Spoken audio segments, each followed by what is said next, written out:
दोस्तों, अगर आपको आज का वीडियो पसंद आए तो इसे लाइक, सब्सक्राइब और शेयर जरूर करें। अगर आप किसी खास विषय पर, किसी खास टॉपिक पर, किसी खास सब्जेक्ट पर कोई वीडियो देखना चाहते हैं तो हमें कमेंट बॉक्स में अपने विचार देकर सूचित करें।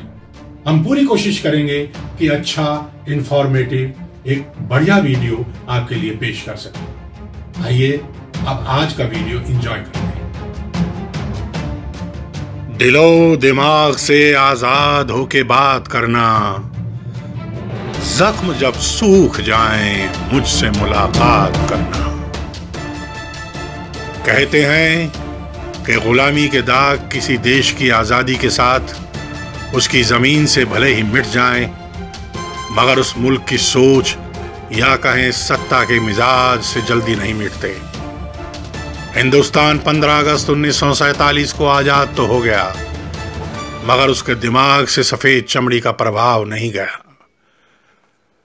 लॉर्ड रॉसबेरी नाम के एक थिंक टैंक ने ब्रिटिश साम्राज्य को कॉमनवेल्थ ऑफ नेशंस बताया।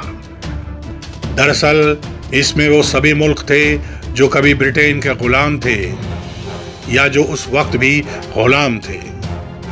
इस ग्रुप में आपसी तालमेल और समझ की बात तो कही गई, मगर वास्तव में यह ब्रिटेन का दबदबा बनाए रखने का एक खेल था।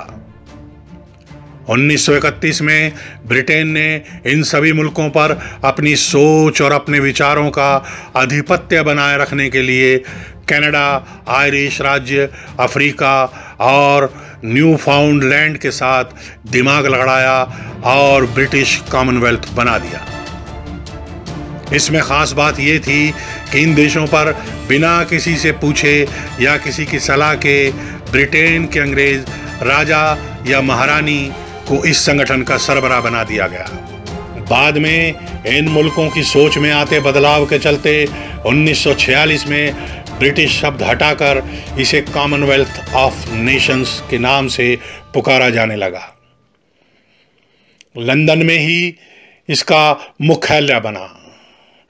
कमाल की बात देखिए, 54 छोटे बड़े मुल्कों के इस संगठन पर इंग्लैंड की महारानी, राजा या प्रिंस को ही इसका हेड यानी प्रमुख बना दिया गया, वो भी हमेशा के लिए।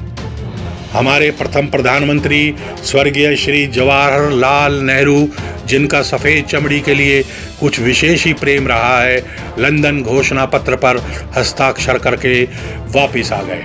जब वो यहाँ लौटे तो भारत की संविधान सभा में इसका विरोध हुआ। इस घोषणा पत्र में भारत को राष्ट्रमंडल देश का एक सदस्य होने के नाते ब्रिटिश क्राउन के प्रति हमेशा निष्ठावान बताया गया। भारतीय संविधान सभा के सीनियर सदस्य शिवबन लाल सक्सेना ने यहाँ तक कहा कि भारत को उस राष्ट्रमंडल का सदस्य नहीं बनना चाहिए था।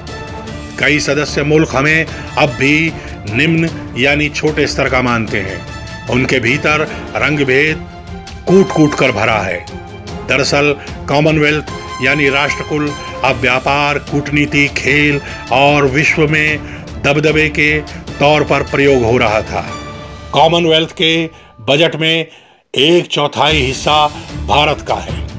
कॉमनवेल्थ गेम्स में भी भारत अहम भूमिका निभा रहा है, मगर कॉमनवेल्थ गेम्स की मशाल आज भी ब्रिटेन की महारानी के हाथों से लेकर इन खेलों का शुभारंभ होता है।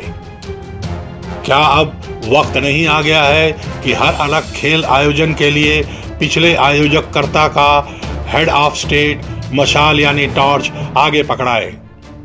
क्या अब कॉमनवेल्थ गेम्स और संगठन का नाम भी इंटरनेशनल कॉमनवेल्थ नहीं होना चाहिए? 18वीं शताब्दी में भारत का विश्व की अर्थव्यवस्था में 26% का योगदान था, लेकिन अंग्रेजी हुकूमत ने सब कुछ तबाह कर दिया। उस सदी के बाद 3 करोड़ से ज्यादा भारतीयों की भूख से मौत हो गई थी। 21वीं सदी के आज के मजबूत भारत को जितनी जरूरत दूसरे मुल्कों की है, इतनी ही जरूरत आज विश्व को भारत की है। राष्ट्रमंडल फाउंडेशन लंदन के मार्लबरो हाउस में स्थित है, जिसे दूसरी महारानी एलिजाबेथ ने राष्ट्रमंडल के लिए सौंपा था। सैकड़ों वर्षों तक दुनिया के अधिकतर मुल्कों पर राज और जुल्म करने वाले ब्रिटेन ने इसके कार्यक्रमों में मानवाधिकार, गरीबी उन्मूलन, लोकतंत्र, सुशासन, लैंगिक समानता यानी जेंडर इक्वालिटी जैसी बातें प्रमुखता से जोड़ी। ये एक मजाक भी था, लेकिन ये एक वक्त की जरूरत भी थी। राष्ट्रमंडल 6 महाद्वीपों में फैले 53 देशों का एक अंतर सरकारी संगठन है। इन देशों में अफ्रीका के 19, एशिया के 8, अमेरिका के 3, कैरिबियन के 10, यूरोप के 3 और दक्षिण प्रशांत के 11 देश शामिल हैं। इनमें विकसित, विकासशील और कमजोर देश आपस में समन्वय की कोशिश करते हैं। 2020 तक राष्ट्रमंडल देशों के बीच 10 खरब डॉलर का व्यापार होने का अनुमान लगाया गया है।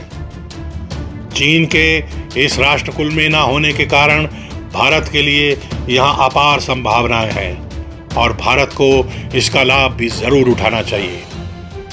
भारत राष्ट्रमंडल का सबसे बड़ा और कुल बजट का 1/4 योगदान करने वाला मुल्क है।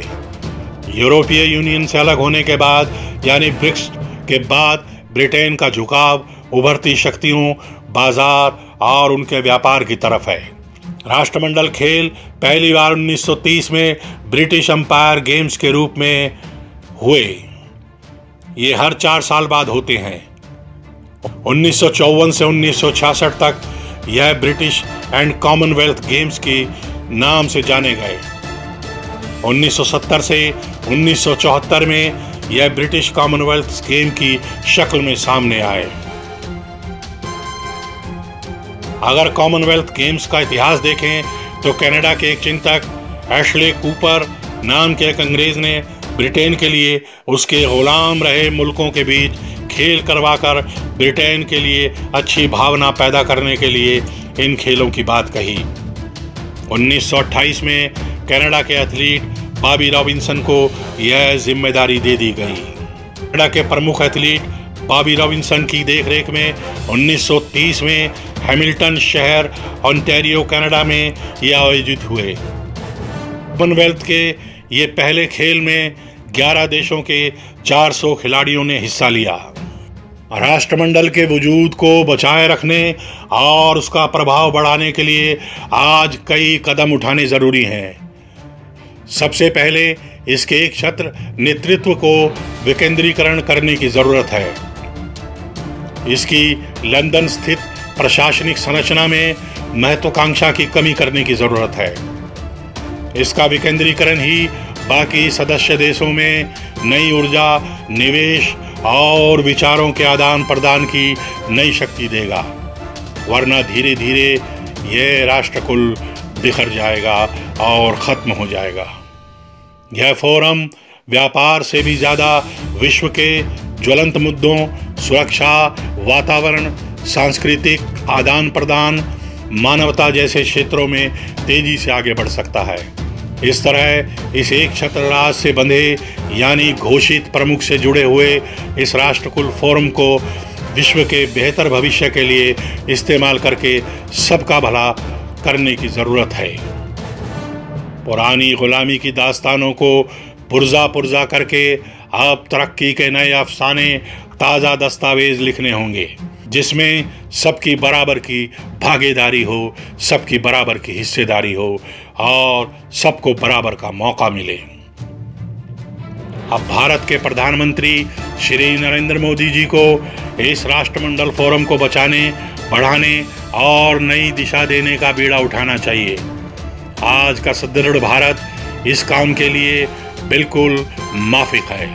अगर जरूरी हो तो कुछ समय के लिए भारत को इसकी बागडोर भी संभालनी चाहिए, तभी जाकर इस फोरम को, इस समूह को आगे फलता फूलता हम देख पाएंगे। चलो गुलामियों के दाग अब मिटाते हैं, फलसफा एक नया लिखते हैं और सुनाते हैं।